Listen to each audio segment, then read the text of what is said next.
Hello, Clazy fans. This is Lori. We put up a poll on our Facebook page, I don't know, maybe 2 days ago, asking what you would like to learn next. And the poll only allowed us to do 2 options. So the 2 options that we gave were, would you like to see how to do a transfer technique of Deadpool, or would you like to see us do the acrylic painting? Everyone that comes in is very familiar with our glaze paints that get fired in the kiln, but not everyone is familiar with the acrylics. I've been doing acrylics since I was 11 years old when I started doing pottery or paint your own pottery. And it's one of my favorites just because what you see is what you get. I like that aspect of it. I like... We have a visitor. I like that I can layer it and I see what the layers are doing. But acrylic paints didn't win, so our next video will be on acrylic paint. This one is going to be on a transfer technique. Now, I can tell you that doing this transfer technique, I'm using a copywritten art. This art does not belong to me. I didn't create it. I'm not the artist. I'm not the original artist. I am not allowed to teach someone, or I'm sorry, I'm not allowed to sell anyone the art that I make in this fashion from a copywritten piece. Neither can you. You can give it away as gifts. You can make it for yourself. Fan art, you know, it's a very fine line. But ultimately what it's doing is stealing someone's artwork. So you're not allowed to profit off of someone else's hard work, which I completely agree with. However, some of us have a really hard time with copying or doing our own artwork. And so this is just a way of getting some artwork that you really can appreciate, your fan artwork. Batman would have been a really good one, the Batman emblem. I should have done that, but I had a special request from a family member who would like to have a Deadpool travel mug. So I figured I'd take this opportunity to teach you guys how to do that. So without running my face any further, I'm going to do 2 different techniques. The first technique, and I'm just going to explain the first technique because I don't want... I'm not going to do most of mine that way. It's a longer way, but it is one that if you don't have carbon paper, which is this funny yellow paper, if you don't have the carbon paper available, it's okay because there are still ways. And so whether you come to this studio or go to another studio, you can even take your own supplies because most of the time this is something that you probably already have at home. Tissue paper. I'm using colored tissue paper right now. It doesn't matter if it's white tissue paper, colored tissue paper. All that matters is that you can see the design through the tissue paper. Because what we're gonna do is just copy the design on the tissue paper. What does matter with your tissue paper is that you don't have a tissue with a waxy coating on it. The newer tissue papers, I know the white tissue paper that is at Dollar Tree, they changed a year or 2 ago from a regular tissue paper like this one to one with a waxy background. I think that their colored tissue paper like the one I have here, I don't think that has a waxy background, but I'm not positive. You'll have to kind of touch it and feel it for yourself. The easy way to tell is take a Sharpie, and here, can we get that out of the way? Take a Sharpie and just go like this slowly, and when you go like that, it bleeds through, that tells you that it does not have a waxy background because the wax would prevent the Sharpie from going through. So that was pretty much my secret right there. What you're gonna do is you're gonna take a pencil or a pen. If you don't want your tissue paper to move, you can always put a little piece of tape and tape your tissue paper down to your design. That way you don't have to worry about it moving. And then just outline. So, trying to look up, have the camera, try to put the camera a little closer so you saw more of actually what was going on. And if I need to shore up any of these lines because I can't tell what I'm drawing here, and that's just because of the color of my tissue paper, then you can do that. So I'm just outlining the areas.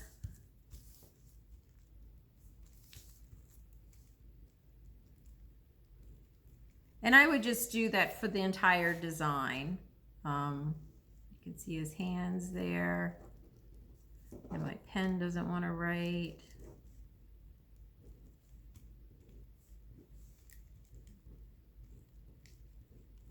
All right, so I'm just trying to go real fast with the writing of this.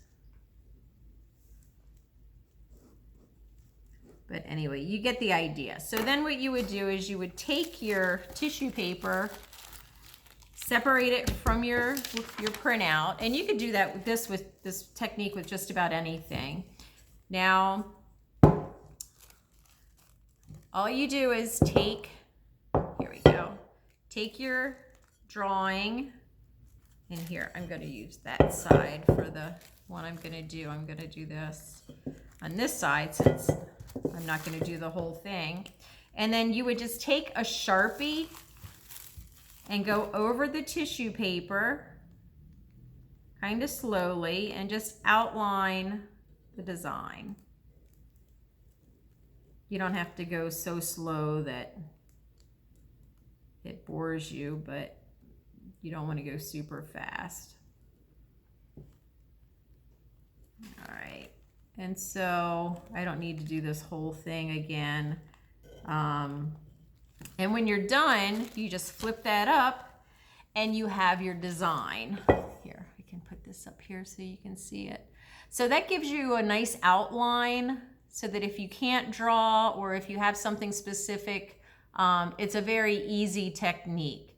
The other thing this works wonderfully on is if you want to do words. If you have a specific font or do a monogram, something like that, it makes it very easy to transfer and keep things looking elegant. Now, the other way that we have to do this, let me put the lid on my Sharpie. Sharpies are, we know they dry out. The other way to do it, and I've sized this better for the mug, and I brought scissors because I'm just gonna chop this down. I don't care about the words on there. I don't wanna, if I put the words on there, I'll just freehand them on there. If you can't freehand them on there, then you would leave them. But I wanna cut it pretty close to where I'm copying. And about, I don't know, I want the person who's not drinking the mug. So it's a right-handed person. So this will be facing the outer part. Let's see, maybe right there. Yeah. All right. So I've got it where I'd like it. I'm just going to use some tape and put some tape across the top. Just enough to hold it. And then I've got something called carbon paper, and this is the old, what was it called? I think it was called NCR paper that used to be in between pages when you had to do carbon copies. Or it's just regular paper, but one side's carbon based. Anyway, you have to figure out they're both the sides are kind of the same color. This one's a little brighter than this one, and I'm pretty sure it's the side that's not as bright that goes face down. But to test it, yep, you can see where I just made, let's see, I just made a little line right there. And why, oh, there we go. It helps if I know what I'm doing. I'm seeing if this will focus. But anyway, you can see there's a little line there.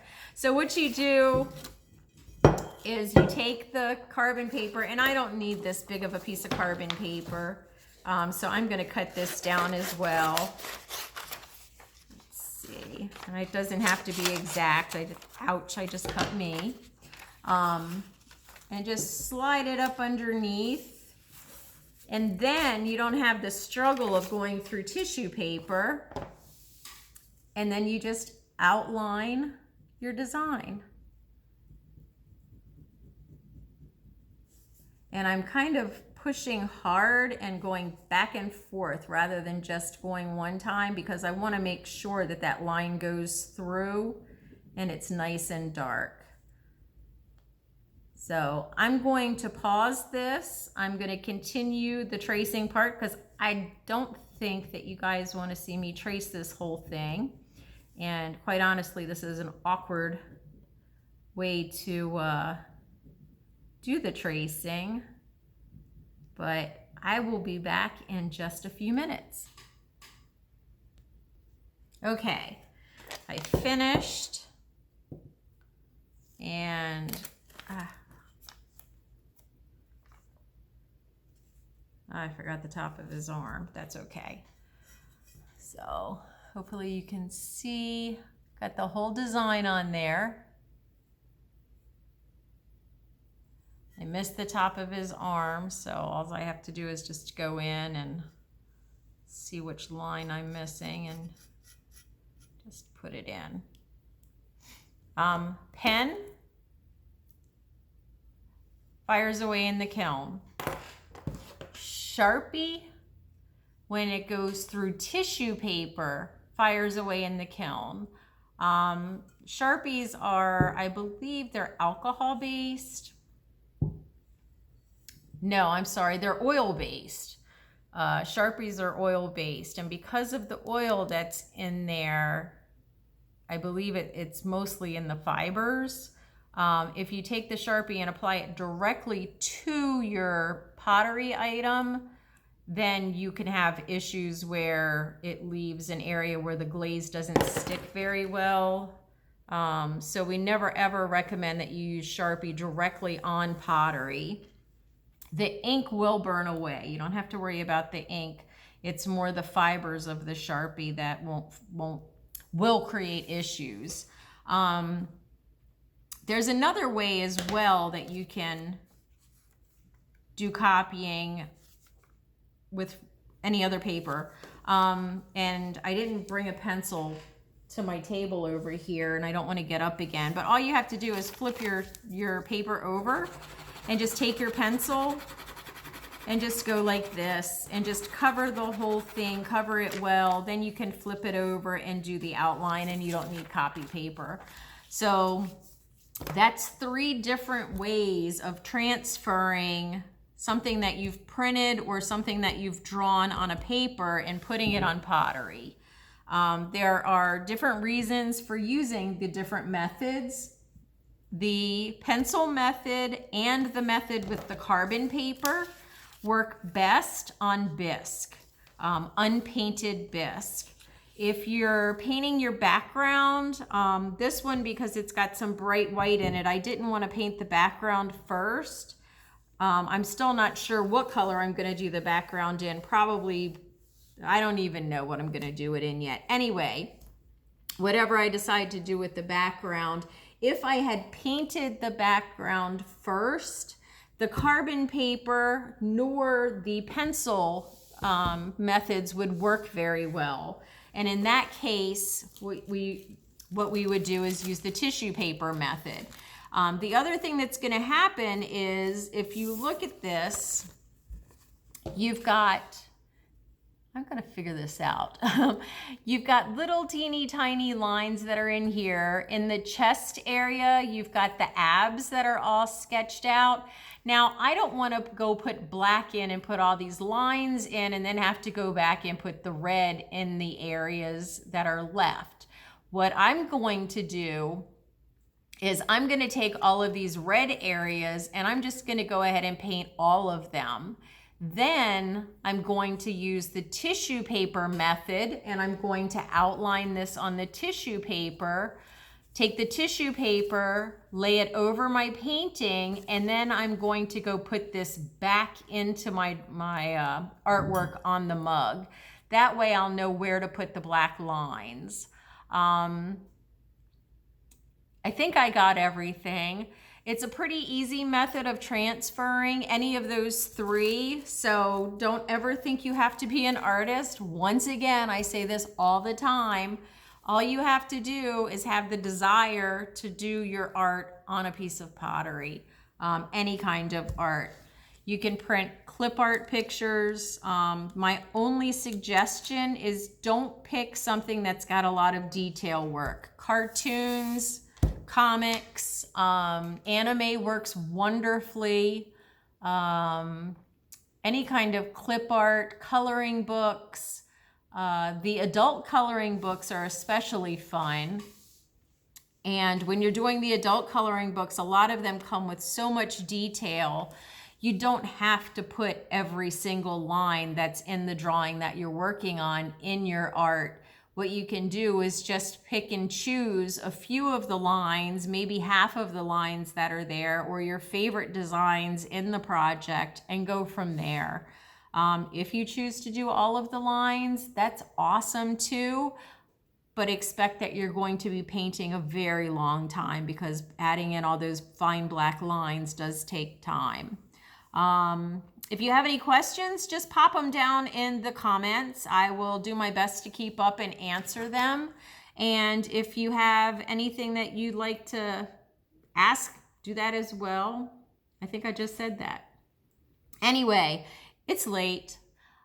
I'm getting ready to go watch The Breakfast Club, and I wanted to paint this while I was watching it. Let's see, what channel is it on? I'm watching Stars. Stars has a 7-day free preview, and I wanted to see Outlander. So I've caught up on all the episodes, I think to 6 or 7, I can't remember, of season 5. So I'm all caught up. I did my binge watching while I've been sitting here at the studio during the day, and was flipping through to see what else Stars offered, and I saw The Breakfast Club, and I don't know, it was just before we closed. I was sitting with some customers and we were talking about some of the older Brat Pack movies, and that was one of the ones that came out. I think it was because some music was playing on my Pandora station, and it reminded us of The Breakfast Club. So I'm going to go watch The Breakfast Club, and I will post a picture when this project is all painted. I'll take a picture of it and I'll post it down in the comments. Enjoy. I hope everyone's having a safe quarantine. We are still doing to-go kits, so if you like a to-go kit, just send us a PM through Facebook. I am not in the studio regularly. I try to open up about noon. I know Saturday I've got some things I need to do. I'm also a real estate agent, and I have an inspection, I believe it is, on Saturday. So I'm going to go meet the inspector at a house that I have a contract on. And of course, I'll be practicing my safe distancing, and I've ordered some masks. I don't know if they'll be in by then, just so that when I go out, I know the mask protects other people from me better than me from them. Is that the way it goes? Anyway, we'll see how that goes. And of course, all of the hand sanitizers and the Clorox wipes, I keep them in my car so that when we're doing things that are outside the studio, I am still using best practices. Hope to see you guys soon. I don't know, I've been locked away now for 3 weeks. Started a diet about 2.5 weeks ago, and so it's probably a really good thing I'm locked away. I might actually stick to this diet for a month. I enjoy the taste of food. I hate cooking, but boy, do I like to eat. And on that note, I'm gonna shut up now. Enjoy. Bye-bye.